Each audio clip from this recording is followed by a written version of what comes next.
அப்ப நேற்று வணிக வங்கியும் திரைசேரி மொழி திரைசேரி மொழியை குறித்தார்கள். இன்றைக்கு நாங்க எதை பற்றி படிக்க போனோம்னா அழைப்பு கடன் சந்தையை பற்றி படிக்கணும்.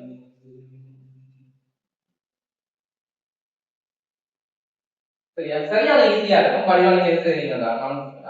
அப்ப நேற்றைய வகுப்பு நீங்க பார்க்கல கவனிக்கல இருந்தாலும் இதை பெரிய ஒரு பிரச்சனையா இருக்கா? எங்களுக்கு பேசிக்கா திரைசேரி மொழி திரைசேரி மொழி என்னது தெரியும். இதுல கலைக்கு போல எல்லா விஷயத்தை பற்றி மேற்கனவே வடிவம் தெரியுமே தவிர விரிவா என்ன செய்யறதுனால படிக்கிறது.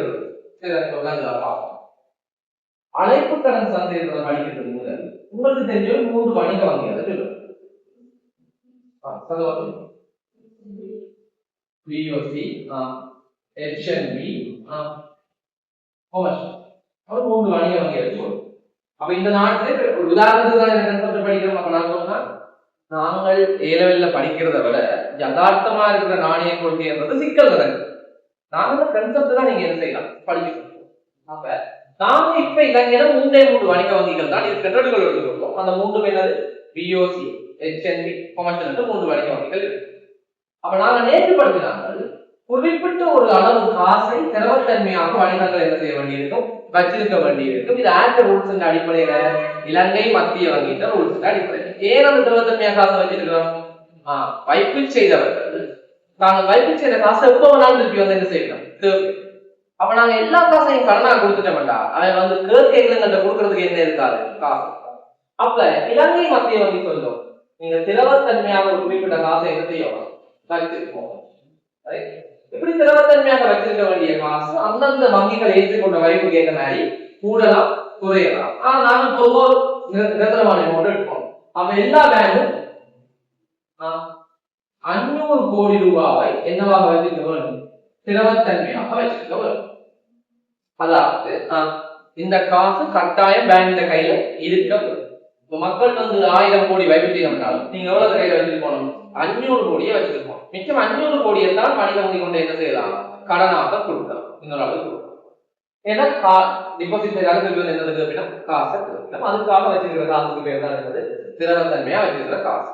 இப்படி எல்லா வணிக வங்கியும் ஒரு குறிப்பிட்ட நிதி என்ன செய்யணும் கையில வச்சிருக்க இது. அப்ப நாங்க ஒரு எடுத்துக்கொள்ளுக்கு எல்லா வங்கியுமே ஒரே அளவு காசை வச்சிருக்கோம். இது எப்படி வச்சிருக்கோம் சொல்லுவாங்க. இன்றைக்கு நீங்க விடியற்காலம் 9 AM வணிக வங்கியை திறக்கிறீங்க. பொதுவா பேங்க்ல 9 மணிக்கு திறக்கும். இப்படி 9 மணிக்கு திற கேட்கிறோம். உங்களோட பேங்க்ல எவ்வளவு காசு இருக்கும், 500 கோடி ரூபாய் காசு கையில. இப்ப இன்றைக்கு 9 மணிக்கு பேங்க் திறந்தவங்க என்ன மாதிரியான பொருட்கள் வாங்கல வங்கி இருக்கிறோம். கொஞ்சம் பேர் வந்து காசை வைப்பு, கொஞ்சம் பேர் வந்து காசை எடுத்துக்கொண்டு போகும். சரி, வைப்பு செய்ய உங்களுடைய காசுன்ற அளவை என்ன செய்யும் சொல்லுங்க. கூடும் பதில் சொன்னீங்க சரியா? அதான் நினைச்சு போடும். வைப்புன்ற அளவு என்ன செய்யும் கூடும், காசு அளவு கூடும். மக்கள் உங்கள்ட்ட கடனாக காசை எடுத்துக்கொண்டு போயிடும் அல்லது தங்களோட தேவைக்கு காசை எடுத்துக்கொண்டு போயிடும் எடுத்துக்கொண்டு போயிட்டோம்னா என்ன செய்யும், காசு அளவு குறையும். அப்ப இப்படி ஒரு நாள்ல நிறைய பேர் காசை கொண்டு வைப்பு செய்ய போயிடும், நிறைய பேர் காசு எடுத்துக்கொண்டு போகும். நீங்க எத்தனை மணிக்கு பேங்க் மூடுவீங்க? 3 மணிக்கு பேங்க் மூடிடுவாங்க எல்லாரும். பேங்க மூடி போட்டு 7 மணி 8 மணி வரைக்கும் இன்றைக்கு எவ்வளவு வைப்பு வந்தது, எவ்வளவு காசு பேங்க விட்டு வெளியே போனதுன்னு கணக்கு பார்க்கணும். எல்லாருக்கும் குழப்பம் இருக்கா? எப்படி கணக்கு பார்த்து முடிக்க 7 மணி இரவாயிடும். சரியா? நாங்க திறக்கை எவ்வளவு திறந்தாங்க, 500 கோடியோட திறந்தோம். வெளிய காலம் 9 மணிக்கு திறந்தோம். முடிஞ்சு போகைக்குள்ள 7 மணிக்கு நான் எண்ணி கணக்கு பார்க்கக்குள்ள சில நேரம் நாம வச்சிருந்த 500 கோடி அளவுக்கு காசு என்ன செய்திருக்கலாம், குறைஞ்சிருக்கு. அல்லது நிறைய பேர் வைப்பு செய்திருந்தா காசு அளவு எடுத்திருக்கலாம், கூடி இருக்கு. இதுல அப்ப 500 கோடி இருந்த இடத்துல இன்னைக்கு 7 மணிக்கு நாங்க எண்ணி பார்க்கக்குள்ள 300 கோடி தான் இருக்குன்னா என்ன அர்த்தம்? நிறைய பேர் காசு எடுத்துக்கொண்டு போட்டாங்க. அப்ப அங்க இருந்த காசு என்ன செய்தது, குறைஞ்சு. எல்லா பேங்கும் இதே மாதிரி நடக்குமோ? இல்லை. அப்ப அடுத்தது பார்க்கணும் ஹெச்என்பிக்கு இவருக்கு 1000 கோடி ரூபாய் இருக்கு. அதுல அர்த்தம் என்ன, இவருக்கு நிறைய பேர் வந்து காசை வைப்பு செய்யும். கொமர்ஷியல் பார்க்கணும் அதே 500 கோடி அப்படி நடக்காது சொல்லும். அப்படிதான் என்ன அர்த்தம், வைப்பு செய்த காசு எடுத்துக்கொண்டு போன காசு ஒரே அளவு. இப்ப சொல்லுவோம் இப்ப என்ன 7 மணி நாளைக்கு 9 மணிக்கு உங்கள்ட்ட எவ்வளவு காசு இருக்கும், 500 கோடி நீங்க வச்சிருக்கோம். அவன் நாளைக்கு 9 மணிக்கு 500 கோடி வச்சிருக்க வேணும். இப்ப நேரம் இரவு 7 மணி. இப்ப பாருங்க, பிஓசிட்ட வச்சிருக்க வேண்டிய காசு 500 எவ்வளவு இருக்கு? அப்ப 200 என்னவா இருக்கு? பற்றாக்குறையா என்ன சொல்லணும்? பற்றாக்குறையா. HNB 500 கோடி வச்சிருந்தாதான் அவன் எவ்வளவு வச்சிருக்கிறான்? அவன் அர்த்தம் என்ன? 500 கோடி அவன் என்ன வச்சிருக்க? மிகையாக வச்சு. சொல்லணும் சரியா? இதுல பிரச்சனையில மாட்டுவதா? நாளைக்கு விடியற்காலம் 9 மணிக்கு நீங்க பேங்க் திறக்க கூடாது. உங்களுக்கு இன்னும் எவ்வளவு கோடி இருந்தாகும்? 200 பெரிய அமௌண்ட் இருந்தான். இப்படியான சந்தர்ப்பத்துல பேங்க் வணிக வங்கிகளோட அக்ரிமெண்ட் இது ஒவ்வொரு நாளும் மாறி மாறி கூடி குறைஞ்சு கொண்டு இன்றைக்கு குறைவா இருக்கிறது பிஓசி, நாளைக்கு யாரா இருக்கலாம், நாளைக்கு யாரா இருக்கலாம். அப்ப காசு இல்லாம போனா யாருக்கு வாங்குவான்? இதெல்லாம் மட்டும் யாரு நாளைக்கு எவ்வளவு காசு போனதா? 200 கோடி ரூபாய் மிச்சம் வர வேண்டிய காசு கொண்டு வரும். மக்கள் ஒரு வீடு அப்படி கட்டி 200 கோடி வாங்க விரைவா அப்படி வாங்கி பிராக்டிகலாக செய்யலாம். அப்ப இவர் என்ன செய்யறாங்க? சரி, வணிக வங்கிகளுக்கு ஒரு அக்ரிமெண்ட் இருக்கு. இப்படி ஒரு நாள்ல காசு இல்லாம போயிடலாம், ஒரு நாள் இரவுக்குள்ள காசு இல்லாம போயிட்டா நிதி மிகையாக காணப்படுகின்ற வணிக வங்கி நிதி பற்றாக்குறையாக காணப்படுகின்ற வணிக வங்கிக்கு என்ன கொடுக்கும்? காசு கொடுக்கும். என்னவா கொடுக்கும்? கடனாக்கு. இவர் ஏற்கனவே எவ்வளவு மிகையா இருக்கு? 500. எவ்வளவு கொடுக்கலாம்? சிம்பிளா 200 கொடுக்கலாமா இல்லையோ?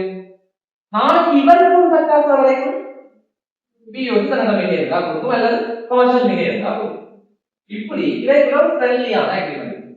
எங்களுக்குள்ள காசு ஒரு வகையில் இல்லாம நாளைக்கு விடிய காசு தேவை அப்படி என்றா மிகையா இருக்கிற வணிக வங்கி யாருக்கு கொடுக்க வேணும்? பற்றாக்குறையான வணிக வங்கி கொடுக்கும் கட்டாயம்.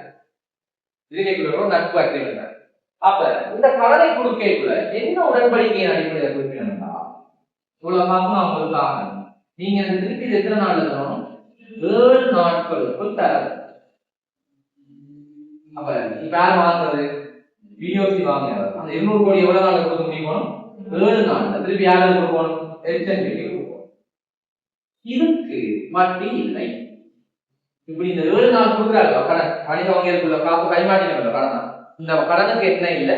வட்டி. அப்ப இந்த கேள்வி எழுப்புறதா காசுக்கான கேள்வி, அது காசு தேவைன்னு சொல்றதா? பிஓசி பற்றாக்குறையா இருக்கிறது என்ன எழுப்புல கேள்வி. அதுக்கு காசை கைமாறுறாரு HNB. எவ்வளவு மிகையா வச்சிருக்காரு? எவ்வளவு ரூபாய்? 200 கோடி. எத்தனை நாள் இருக்கிறோம்? 7 நாள். அதுக்கு என்ன இல்லை? வட்டி. இப்ப சொல்லுங்க, இந்த கொடுக்கல் வாங்கல் எப்ப நடக்குது?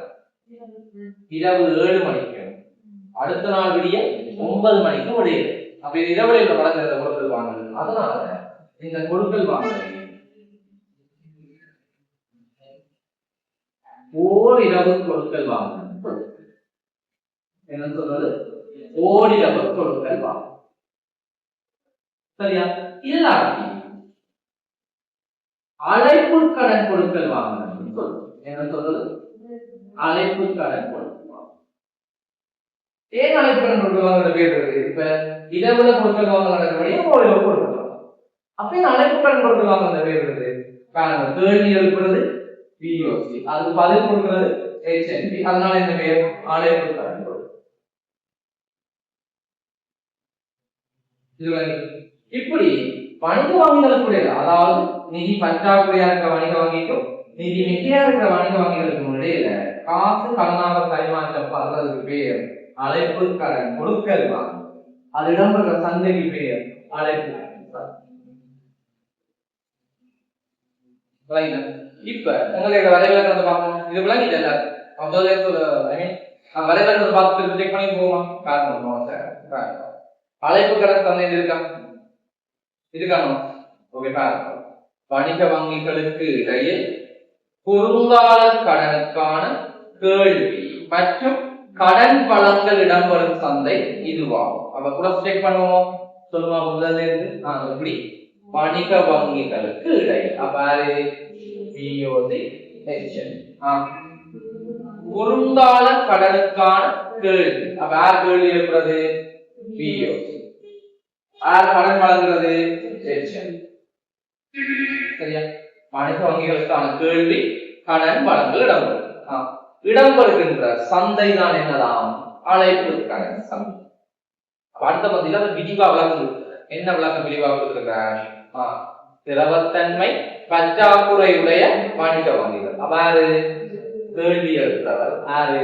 விஓசி. அவருக்கு தான் திரவத்தன்மை 500 இருக்க வரும். என்ன இருக்குது?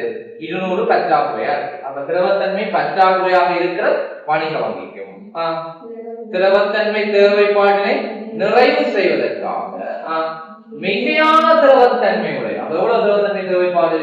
200. அதுல மிகையான திரவத்தன்மை உடைய ஆளா இருக்கிறாருங்க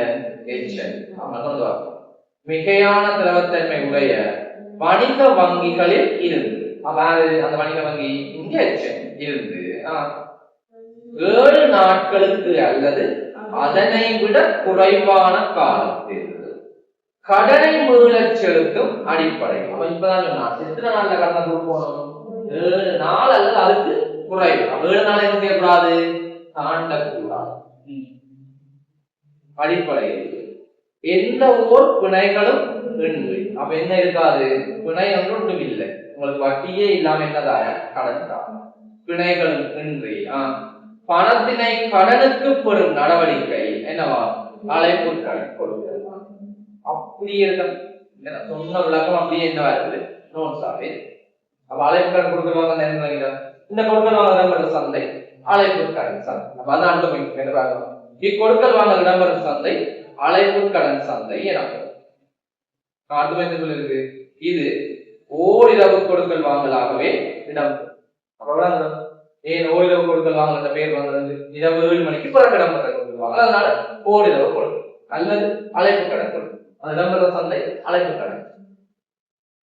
சரியா? அப்ப ஒருக்கா விளக்கம் சொல்லி திருப்பி நோட்டை வச்சு என்ன செய்து பார்த்தாச்சு, கிராஸ் செக் பண்ணி பார்த்தாச்சு. சரியா இதை நோட் பண்ணி அழைப்பு கடன் சந்தை இதை நோட் பண்ணி கொடுக்குறோம். இடமில்லாத பின்னால நோட்டுக்கு பின்னால அல்லது தனி ஒட்டே மாற்றணும். சரியா? இனி நாங்க படிக்க போல எல்லாருக்குமே இந்த விஷயம்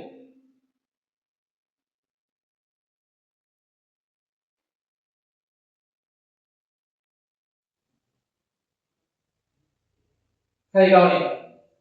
அப்ப நேற்று நாங்கள் படித்ததன்படி நீங்கள் பண நிரம்பல் கூடினா என்ன நடக்கும், பண நிரம்பல் குறைஞ்சா என்ன நடக்கும் பாருங்க. அப்ப பண நிரம்பல் ரெண்டு கதை கேட்கும். நாங்கள் ஆற்ற இருக்கிற பண நிரம்பல் எப்படி கதைப்போம்? வணிகங்கள்ட்ட இருக்கிறதும் மக்கள்கிட்ட இருக்கிறதும். வணிக கல்வியில் அதிக அளவு நம்ம யோசிக்கிறது ஆற்ற காசை பற்றி, வணிகங்களின் கைகளில் உள்ள காசை பற்றி. அப்ப பண நிரம்பல் சம மக்களின் கைகளில் உள்ள காசு பிளஸ் வணிகங்களின் கைகளில் உள்ள காசு. வணிக கல்வியில நாங்க போக்கஸ் பண்றது வணிகங்களின் கைகளில் உள்ள காசு. பொருளியல்ல நீங்க போக்கஸ் பண்றது மக்களின் கைகளில் உள்ள காசு. இப்ப இந்த பண நிரம்பல் கூடுவதும் அதிகரிப்பதும் குறைவதும் ஒரு நாட்டுக்கு கூடாது. என்றால் விலை மட்டங்கள் என்ன செய்யும்? அதிகரிக்கும் அல்லது குறையும். விலை மட்டம் கூடுறதும் நல்லது இல்லை, குறையறதும் நல்லது. இதெல்லாம் நேர்த்தியான வகுப்புல என்ன செய்யாது பார்க்கலாம். ஒருவேளை உங்களுக்கு நேர்த்தியான வகுப்புல படிச்ச விஷயம் கிளியர் இல்லைன்னா நீங்க எதிர்பார்த்த நோட்டை என்ன செய்யணும்னா பார்த்துட்டு தான் ஈநாட்டுல போல என்ன செய்யும் கவனிக்க வரும். இப்ப நான் சொன்ன பேசிக்க வேண்டியதுதான் திரவத்தன்மை இவ்வளவு காசு இருக்க வேண்டும் என்று சொல்லி நாங்க ஒரு லிமிட்டா வச்சிருக்கோம். அப்ப இலங்கையில் இருக்கிற 3 வங்கிகளுக்கு எவ்வளவு காசு வச்சிருக்க வேண்டும்? 1500 கோடி நாங்க கையில வச்சிருக்கோம். இதுக்கு மேலதிகமா வணிக வங்கியில காசு இருந்தா வணிக வங்கி என்ன செய்யும்? நேர்படுத்தலாம். இதுக்கு மேலதிகமா வணிக வங்கியில காசு இருந்தா திரவத்தன்மைக்கு மேலதிகமா இருக்கிற காசு என்ன பேர்? அந்த வகுப்புல சொன்னோம். திரவத்தன்மையா இருக்கிற காசுக்கு மேலதிகமா காசு வணிக வங்கி இருக்கும். அதுக்கு என்ன பேர்? லாபம். லாபத்தன்மையை வணிகம் என்ன செய்யும்? கடனா வழங்கும். யாருக்கு வழங்கிடும்? வணிகங்களுக்கும் வழங்கும், பொதுமக்களுக்கும் வழங்கும். இது வழங்கிடும். அப்ப திரவத்தன்மை 1500 இருக்கணும்னா அதை விட இப்ப இந்த சந்தர்ப்பத்துல கூடவா குறைவா? மொத்தமா கூட்டிதானே பாக்குறது. ஒரு ஆளு குறைவாக பார்க்கணும். மொத்தமா கூட்டி பார்த்தா எவ்வளவு வருது? 1002. இப்ப இந்த விளைவு திரவத்தன்மை எவ்வளவு இருக்கணும்? 1500. எவ்வளவு இருக்குது? 1800. அப்ப என்ன உண்மையில மிகையாக இருக்கு. எவ்வளவு? இப்படி திரவத்தன்மை மிகையாக இருந்தால் வணிக வங்கி எது? மிகையான காசை எந்த தன்மையா மாற்றும்? லாபத்தன்மையா மாற்றி என்ன செய்து விட்டுரும்? கடன் வழங்கிடும். யாருக்கு கடன் வழங்கிடும்? இங்க நாம யாருக்கு படிப்போம்? வணிகத்துக்கு படிப்போம். அவருக்கு எந்த ஒரு வணிக வங்கிக்கும் தேவை என்னது? லாபம். அப்ப வணிக வங்கிகள்கிட்ட மிச்சமா காசு இருந்தா, மிகையாக காசு இருந்தால் அந்த காசை வணிக வங்கி என்னவா கொடுத்து விடும்? கடனா. கடன் கொடுத்தா வணிகத்துக்கு அந்த காசு என்னவா போயிடும்? காசா போயிடும். அப்ப வணிகத்தின் கைகளில் உள்ள காசு அளவு என்ன செய்யும்? அதிகரிக்கும். நம்ம பண நிலைமைகள் என்ன செய்யும்? அதிகரிக்கும். இப்பதான் சொன்னா பண நிலைமைகள் என்ன செய்யக்கூடாது? அதிகரிக்க கூடாது. பண நிலைமைகள் என்ன செய்யவும் கூடாது? குறையவும் கூடாது. நாம் எதிர்பார்த்த அளவிலேயே என்ன செய்ய வேண்டும்? இருக்க. இங்க என்ன நடக்குது? எதிர்பார்த்த அளவு 1500, இருக்கிற அளவு 1800, மிச்சம் இருக்கிறது மிகை. மிகையை வணிக வங்கி என்ன வழங்க போது? கடனாக வழங்க போது. கடனா வழங்கினா பண நிலைமைகள் என்ன செய்ய போது? அதிகரிக்க. கடனா வாங்குறதாரு வணிகம். வணிகத்துக்கு காசு அதிகரிச்சா பண நிலைமைகள் என்ன செய்யும்? அதிகரிக்கும். இது கூடாது. ஒருவேளை 1800 இருக்க வேண்டியது 1000 இருந்தா என்ன நடக்கும்? இருக்க வேண்டியது 1500, இருக்கிறது 1000. அப்ப பற்றாக்குறையா இருக்கிறது எவ்வளவு? சரியா? மிகையாக இருந்தால் என்ன வழங்கும்? பற்றாக்குறையா இருந்தால் என்ன வழங்காது? கடன் வழங்காது. எப்படி வழங்காது? தேவையான அளவு கடனை கூட என்ன செய்யாது? வழங்காது. அவன்கிட்ட என்ன இல்லை? காசு இல்லை. அப்ப எப்படி கடன் கொடுப்பான்? அப்ப யாருக்கு காசு கிடைக்காது? கிடைக்க வேண்டிய ஒரு காசு கூட யாருக்கு கிடைக்காது? வணிகத்துக்கு கிடைக்காது. கிடைக்க வேண்டிய காசு கூட வணிகத்துக்கு கிடைக்காட்டி பண நிலைமைகள் என்ன செய்யும்? சொல்லுங்க. பண நிலைமைகள் என்ன செய்யும்? குறை. அப்ப இந்த சந்தர்ப்பத்துல பண நிலைமைகள் என்ன செய்யுது? அதிகரிக்கும். இந்த சந்தர்ப்பத்துல பண நிலைமைகள் என்ன செய்யுது? குறை. இது விளங்காம. சரியா? அப்ப நேற்று படித்தாங்க பண நிலம்பல் குறைகிறதுமாகும், பண நிலம்பல் அதிகரிக்கிறதுமாகும். எப்படி இருக்கணும்? மாற்றம் நிலையாக இருக்கும். சரியா? அப்ப சொல்லுங்க, பண நிலம்பல் கூடுறதுக்கு குறைகிறதுக்கு என்ன காரணம்? வணிக வங்கிட்ட மிகை இருந்தால் பண நிலம்பல் கூடும்.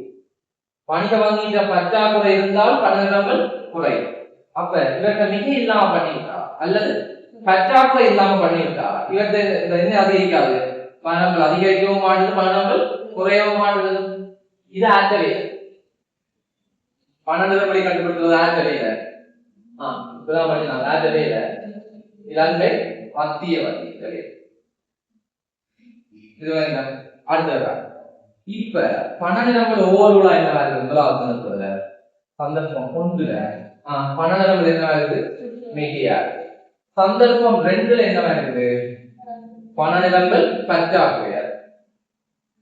இதுல எவ்வளவு இருக்கணும்? திரவத்தன்மை 1500.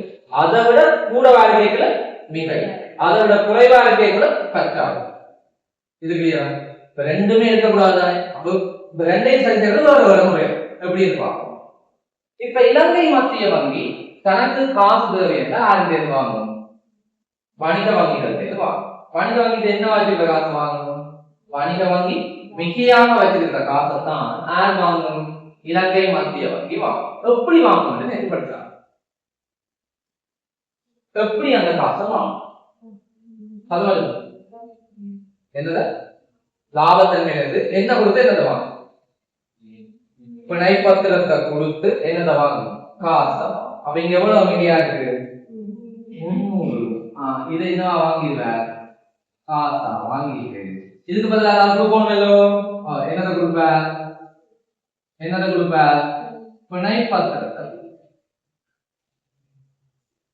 சரியா? அவன் ஏற்படுத்தினாங்க. பிணை பத்திரத்தை கொடுத்தா சும்மா கடதாசியை கொடுத்தா காரணம் இல்ல. அதுக்கு என்ன கொடுப்போம்? அதுக்கு என்ன கொடுப்போம்? வட்டி கொடுப்போம். அப்ப காசை வாங்கிட்டு காசு கடனா அங்க வாங்கிங்க. அப்ப கடனா வாங்குற நபர் திருப்பி அந்த தந்த நபருக்கு என்ன கொடுப்போம்? வட்டி கொடுப்போம் தானே. அந்த வட்டி எவ்வளவு வட்டி கொள்வோம்? 15%. இந்த 15% பேர் தான் என்னது? ஓரிரவு கொள்கை. இந்த 15% பேர் தான் என்னது? ஓரிரவு கொள்கை. அப்ப பாருங்க வணிக வங்கிகள திரவத்தன்மை மிகையாக காணப்படும்.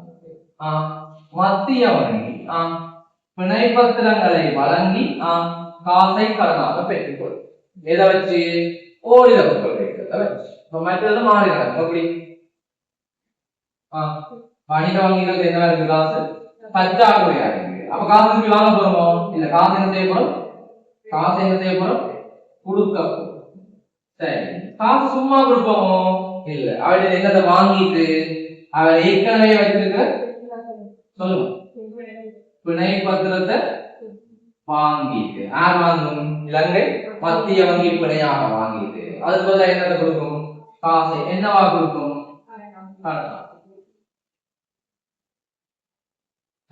அதுக்கு ஒரு வட்டி கொடுத்தாலுமே நாங்க அவள் எந்த பிணை பத்திரத்தை வாங்கணும்.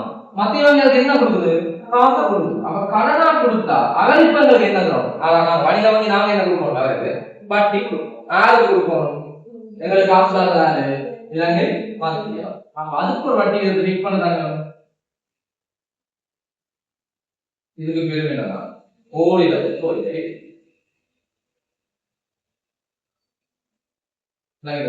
அப்ப இந்த ஓரிரவு கொள்கை வீதத்தை வச்சு மிகையாக்கியக்குள்ள பிணைப்பத்திரத்தை தந்து என்னதை வாங்க காசம்.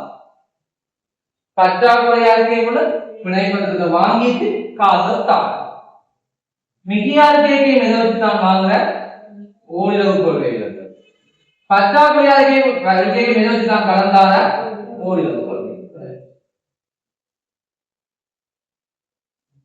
இப்ப ஓரிரவு கொள்கை எந்த சந்தையில?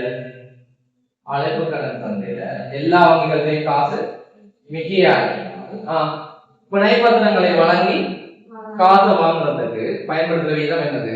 ஓரிரவு கொள்கை. அல்லது அழைப்பு கடன் சந்தையில எல்லா வணிக வங்கியிலையும் காசு பற்றாக்குறையாக இருந்தால் நாம் பிணைப்பத்திரத்தை பிணையாக பெற்றுட்டு அதுபோல என்னது? காசை கடனாக தரும்போது அதுக்கு பயன்படுத்த வேண்டிய விதம் என்னதான்? ஓரிரவு கொள்கை. சரியா? அப்ப எப்படி தெரியும் இவங்க மிகையா இருக்கா பற்றாக்குறையா இருக்காங்க? எப்படி மத்திய வங்கிக்கு தெரியும்?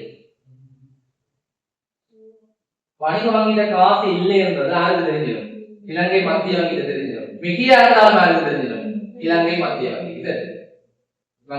அப்ப இவங்க மிகையா இருக்கேக்குள்ள அவர் என்னத்தை வாங்குவ? காசை வாங்கி போட்டு பிணைப்பத்திரத்தை கொடுப்பார். இவங்க பற்றாக்குறையா இருக்கேக்குள்ள பிணைப்பத்திரத்தை வாங்கிட்டு காசு கொடுப்பார். எந்த விதத்தை வச்சு? ஓரிரவு கொள்கை வச்சு. ஓரிரவு கொள்கை எந்த சந்தையை வச்சு நாங்க கண்டுபிடிக்கிறோம்? அழைப்பு கடன் சந்தையை வச்சுதான் மிகையா இருந்தா பற்றாக்குறையா இருக்கான்னு கண்டுபிடிக்கிறோம். அப்ப அழைப்பு கடன் சந்தையில கொண்டு வாங்க என்னது? ஓரிரவு கொள்கை. அப்ப அதை வச்சு உருவாக்குற வட்டிகளுக்கு பேர் என்ன இருக்கும்? ஓரிரவு கொள்கை. இவ்வளவு சின்ன விஷயம் தான். புதுசா ஒண்ணுமே என்ன செய்யல, படிக்கல. மிகையா இருந்தால் பிணைப்பத்திரத்தை வழங்கி காசை கொடுங்க. பற்றாக்குறையா இருந்தால் பிணைப்பத்திரத்தை வாங்கி காசை தருங்க. ரெண்டு வித வச்சு தான் செய்யக்கூட ஓரிரவு கொள்கை வீதத்தை வச்சு. ஓரிரவு கொள்கை வந்து ஆங்கிலத்தில் சொல்றது overnight policy rate, OPR, overnight policy rate. இப்ப நீங்க சொல்லுங்க முதல்ல அழைப்பு கடன் சந்தை என்றால் திரவத்தன்மை பற்றாக்குறையா இருக்கிற வங்கி கேள்வி எழுப்பி, திரவத்தன்மை மிகையா இருக்கிற வங்கி கடன் வழங்குகிற சந்தை அழைப்பு கடன் சந்தை. இந்த அழைப்பு கடன் சந்தையில எல்லா வங்கிகள்டையும் காசு என்னவா இருக்குது? மிகையா இருக்குது. அல்லது எல்லா வங்கிகள்டையும் காசு என்னவா இருக்குது? பற்றாக்குறையா இருக்குது. ஆரோராக மிகை பற்றாக்குறை இருந்தா அது தங்களுடைய என்னதை மாதிரி காசை மாதிரி பிரச்சனை. எல்லாத்தையும் மிகையா இருந்தா பிரச்சனை, எல்லாத்த பற்றாக்குறையா இருந்தா பிரச்சனை. எல்லாத்தையும் மிகையா இருந்தால் அந்த மிகையை என்ன செய்யணும்?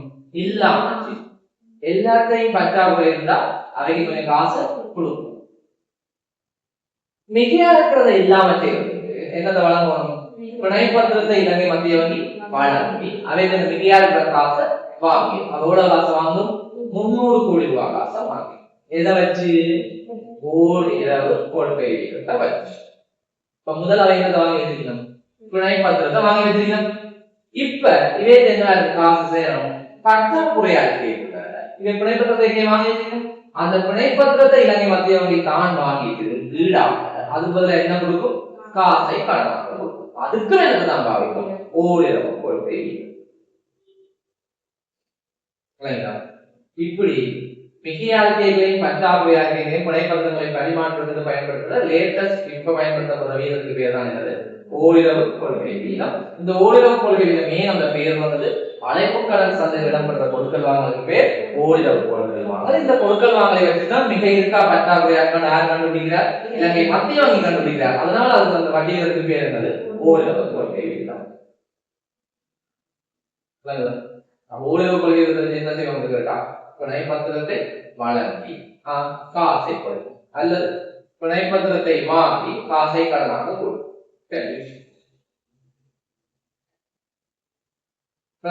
அவன் நோட்ஸ் வச்சு செக் பண்ணி பார்க்கணும், நோட்ஸை வச்சு செக் பண்ணி பார்க்கணும். சரிதானே? முதலாவது ஓரிரவு கொள்கை வாசிப்போம். மத்திய வங்கியின் கொள்கை நிலைப்பாட்டை சமீட்சைப்படுத்துகின்ற முதன்மை நாணய கொள்கை கல்வியாகும். மத்திய வங்கியின் கொள்கை நிலைப்பாடு யாரு, எந்த வங்கி சொல்லுவோம், இலங்கை மத்திய வங்கி. இப்ப இலங்கை மத்திய வங்கி 10% இருந்த ஓரிரவு கொள்கை வீதத்தை 15% அதிகரிக்கும். அப்ப அதுக்கு அர்த்தம் என்ன, என்ன அர்த்தம், வணிக வங்கியோட காசு என்னவா இருக்கு, மிகையா இருக்கு. அப்ப என்ன வாங்க போறாரு, பிணைப்பத்திரத்தை தந்துட்டு காசை வாங்க. ஓரிரவு கொள்கை வீதத்தை குறைக்கிறார். என்ன அர்த்தம், வணிக வங்கி இருக்க காசு பற்றாக்குறையா இருக்குது. அப்ப பிணைப்பத்திரத்தை வாங்கி என்ன தர போற, கடன் தர போற. இப்ப திருப்பி அதை வாசிக்கலாம். என்ன சொல்லியிருக்கு, மத்திய வங்கியின் கொள்கை நிலைப்பாட்டை சமீட்சைப்படுத்துகின்ற. சரியா, என்ன கொள்கை நிலைப்பாடு, பிணைப்பத்திரத்தை வாங்க போறன்றது கொள்கை நிலைப்பாடு, பிணைப்பத்திரத்தை வழங்க போறன்றது கொள்கை நிலைப்பாடு. வெளிப்படுத்தப்படுதா இல்லையா, எதன் மூலம் வெளிப்படுத்தப்படுது, ஓரிரவு கொள்கை வீதத்தை அதிகரித்தால் பிணைப்பத்திரத்தை வழங்கும், ஓரிரவு கொள்கை வீதத்தை குறைச்சா பிணைப்பத்திரத்தை வாங்கும். ஈஸியா இருக்கு. இப்ப வழங்குது ஒரு வார்த்தையும். இரண்டாவது இருக்கு, இது பணச்சந்தையில் ஓரிரவு பொருட்கள் வாங்கலுக்காக அடிப்படை வட்டி வீதமாக செயலாகிறது. அப்ப சரி, எதை வச்சு கொண்டு அழைப்பு கடன் சந்தையில என்ன நடக்கிறது, ஓரிரவு பொருட்கள் வாங்கல். இதை வச்சு கொண்டுதான் அவர் எதை கண்டுபிடிக்கிறார், மிகையை கண்டுபிடிக்கிறார், பற்றாக்குறையை கண்டுபிடிக்கிறார். அதனாலதான் இது பேர் என்னது, ஓரிரவு கொள்கை வீதமா. மூன்றாவது சொல்லிருக்கு, பணவீக்கத்தின் விரும்பத்தக்க பாதை ஒன்றினை அடையும் நோக்குடன் பொருளாதாரத்தின் வட்டி வீத அமைப்புக்கு வழிவகுக்கிறதுக்காக அவசியமானது. என்னவா, பணவீக்கத்தின் விரும்பத்தக்க பாதைகளா இப்பதான் விளங்கப்படுத்தினாங்க.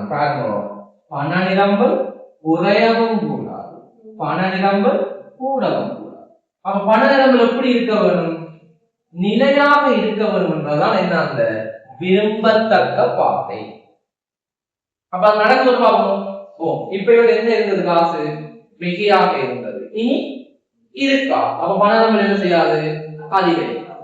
இப்ப பற்றாக்குறையா இருந்தது, இனி இருக்கா, அப்ப பணம் என்ன செய்யாது, குறைவடையா, அப்ப நிலையாக இருக்கா. சரி, அது எதை வச்சு காரணம், நோக்குடன் பொருளாதாரத்தின் வட்டி வீத அமைப்புக்கு வழிகாட்டல. சரியா, பொருளாதாரத்தின் வட்டி வீத அமைப்பு எதை வச்சு செய்யற, வட்டியை வீதத்தான் சொல்ற, அந்த வட்டி வீதத்துக்கு தான் பேர் ஓரிரவு கொள்கை. ஒவ்வொரு பயிற்சி இச்சந்தையில் கடனுக்காக வணிக வங்கிகள் எழுப்பும் கேள்வியின் அடிப்படை என்னவா, இச்சந்தையில் கடனுக்காக வணிக வங்கிகள் எழுப்பும் கேள்வியின் அடிப்படையில் மத்திய வங்கியானது ஓரிரவு கொள்கை வீதத்தினை வருடத்துக்கு 8 தடவைகள் என்னவா மாற்றி அமைக்கிறது. அப்ப இப்படி நிலையா இருக்கிற ஓரிரவு கொள்கை வீதத்தை அது சில சமயம் என்ன செய்யும், என்ன செய்யும், அதிகரிக்கும். சில சமயம் என்ன செய்யும், குறைக்கும். அப்ப நீங்களே சொல்லுங்க, எப்ப அதிகரிக்கும், எப்ப குறைக்கும். திரவத்தன்மை மிகையா இருக்கேக்குள்ள அதிகம், திரவத்தன்மை பற்றாக்குறையா இருக்கேக்குள்ள குறைக்கும். இப்படி எத்தனை தடவை செய்யுமா வருஷத்துக்கு, எத்தனை தடவை, 8 தடவை.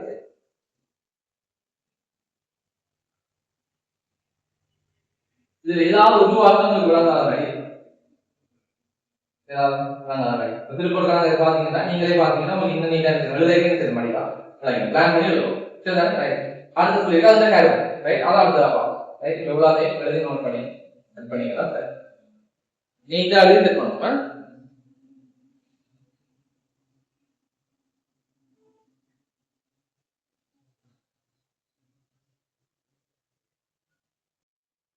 சரியா அடுத்தது பாருங்க ஓரிரவு கொள்கை வீதத்தின் கர்மம் ஒரு விஷயம் இருக்கு தாக்கம் ஒரு விஷயம் இருக்கு முதலாவது கர்மம் என்ன இருக்கு குறுகிய கால சந்தை வட்டி வீதங்களை வழி நடத்துதல் அப்ப பாருங்க எதன் மூலம் வழி நடத்துறார் வட்டி வீதத்தை கூட்டுறார் அல்லது வட்டி வீதத்தை அவசரியும் முதலாவது சரியா அடுத்து என்ன சொல்லியிருக்கு பணவீக்கத்தை இப்பதான் பார்த்தோம் பாருங்க பண நிலங்களை கூடவும் விட மாட்டார் பண நிலங்களை குறையவும் விட மாட்டார் அப்ப பொருளாதாரத்துல பண வீக்கமும் மேம்படாது பண சுருக்கமும் ஏற்படாது இது ரெண்டாவது அந்த மூன்றாவது இருக்கு வணிக வங்கிகளின் கடன் மற்றும் வைப்பு வட்டி வீதங்களை கட்டுப்படுத்துதல் அப்ப பாருங்க இவர் இங்க வட்டி வீதங்களை கூட்டினா அல்லது குறைச்சா விவேக்க வணிக வங்கியில் இருக்கிற காசு என்ன செய்யறது மிக இல்லாம போயிடும் பற்றாக்குறை என்ன செய்யறது இல்லாம அப்ப இதே தங்களோட கடனுக்கான வாய்ப்புக்கான தங்களோட வட்டி வீதங்களை அதுக்கேற்ற வேலை என்ன செய்யணும் மாற்று ஏன் மிக இருந்தா வட்டி வீதத்தை என்ன செய்வாங்க கடனுக்கு காசு கொஞ்சம் மிகையா இருக்கட்டா அது வேகமா கடன் கொடுத்து முடிக்கும் அப்ப கடனுக்கான வட்டி வீதத்தை என்ன செய்வாங்க குறைக்க பார்க்கும் கடனுக்கான வட்டி வீதம் குறைவானா நிறைய வணிகம் வந்து என்ன வாங்கும் கடன் இப்ப மிகையே இல்லைன்னா வட்டி வீதத்தை என்ன செய்யறாங்க குறைக்க இருக்கிறவங்களா வச்சிருக்கோம் நிலையா விஷயம் அது மாதிரி தான் திருப்பம் பார்க்கிற வணிக வங்கிகளில் கடன் மற்றும் வைப்பு வட்டி வீதங்களை என்ன செய்து கட்டுப்படுது அப்ப பாருங்க கடனை கட்டுப்படுத்துதான் சரியா மூன்றாவது அடுத்தது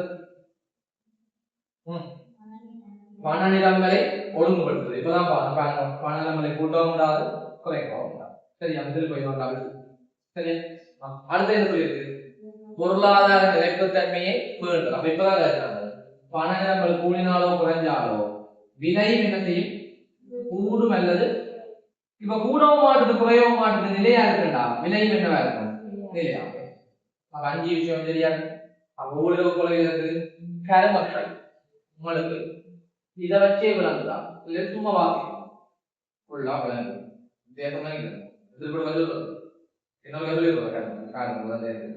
குறுங்கால சந்தை வட்டி வீதங்களை வழி நடத்துது அதிகரிக்குது குறைக்கிறது மூலமா அடுத்தது பணவீக்கத்தை கட்டுப்படுத்துது பண நிரம்பல் குறைவு அதிகரிப்பு ஏற்படாது பணவீக்கமும் ஏற்படாது பணச்சுருக்கமும் ஏற்படாது அடுத்தது வணிக வங்கிகளின் கடன் மற்றும் வைப்பு வட்டி வீதங்களை கட்டுப்படுத்துது இவ்வாறு ஒன்று ஆதாரங்கள் நேரடியாக இருக்கிறது கடனை கட்டுப்படுத்துது மிக இல்லாட்டி கடன் கொடுக்கிறார் பற்றாக்குறை இருந்தா கடன் கொடுக்கிறார் பற்றாக்குறை இல்லாம பண்ணினா கடன் கொடுக்கிறார் மிக இல்லாம போச்சுன்னா கடன் கொடுக்கிறார் கட்டுப்படுத்துதா அடுத்தது பண நிலங்களை ஒழுங்குபடுத்துது அப்ப பண நிலங்களை கூட்டுதோ குறைக்கிறோம் ரெண்டையும் நிப்பாட்டி எப்படி வச்சிருக்கு இல்லையா சரியா நாலாவது பொருளாதார நிலைப்புத்தன்மையை பணங்கள் நிலையாக இருந்தால் விலையும் என்னவா இல்லையா இந்த பையன் பிராக்டிகலா வளர்ந்தா நீங்க நேற்று வீடியோ பாத்தீங்கன்னா எப்படி பண நிலங்கள் கூடினால் விலை மாறும் எப்படி பண நிலங்கள் குறைஞ்சால் விலை மாறும் என்ன செய்திருக்கோம் தனியா சொல்லிருக்கோம் வீடியோ பார்க்கணும்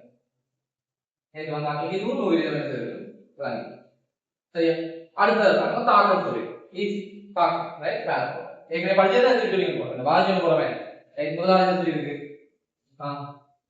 வணிக வங்கிகளில் திரவத்தன்மை மிகை காணப்படுகின்ற போது அப்ப பார்ப்போம் என்ன எங்க காணப்படுதான் வணிக வங்கிகள் என்ன காணப்படுதான் திரவத்தன்மை சரியோ காணப்படுகின்ற போது அது பொருளாதாரத்தில் பணவீக்க நிலைமை ஒன்றை ஏற்படுத்தும் என கருதினான் அது பொருளாதாரத்தில் என்னத்தை ஏற்படுத்தும் போது பணவீக்க நிலைமை ஒன்றை ஏற்படுத்தும் என கருதினால் மத்திய வங்கியானது ஓரிரவு கொள்கை வீதத்தை என்ன செய்யும் சரி அப்ப மிக இருந்தால் ஓரிரவு கொள்கை வீதம் என்ன செய்யும் அதிகம் அப்ப அடுத்த என்ன நடக்குது பற்றாக்குறை இருந்தால் ஓரிரவு கொள்கை வீதத்தை குறைக்கும் இப்படி அதிகரிக்கும் குறைக்கும் எத்தனை தடவை வருஷத்துக்கு எடுத்துக்காரு வருவதை பார்ப்போம் வணிக வங்கிகளில் திரவத்தன்மை பற்றாக்குறை நிலவுகின்றது அப்ப இங்க என்ன நிலவுது பற்றாக்குறை நிலவுகின்றா அப்ப என்ன சொல்ல போற மத்திய வங்கி ஓரிளவு கொள்கை வீதத்தை குறைக்கும் என்று சொல்லப்படும். அப்படி பண்ணுவோம் நிலவும் போது அதனால் பொருளாதாரத்தில் என்ன ஏற்படும் பாதிப்பு. அப்படின்னா என்னது பணங்கள் கூடி பணச்சுருக்கமோ பணவீக்கமோ ஏற்படுத்தப்படும் அல்லது விலை கூட போது அல்லது குறையும். இது எல்லாமே பொருளாதாரத்தை என்ன செய்யும் பாதிக்க போது கருதினா ஓரிளவு கொள்கை வீதத்தை என்ன செய்வாரா இருக்கா அப்படி அதுதான் சொல்றது. மிக இருந்தால் ஓரிளவு கொள்கை வீதம் அதிகம், பற்றாக்குறை இருந்தால் ஓரிளவு கொள்கை வீதம் குறையும். அப்ப இத தனியா இதுக்கு கீழே தனியா திருப்பி அந்த நடுவில் இருக்காது. வேறு வேறதாக தானே குறையும் கூடுதல்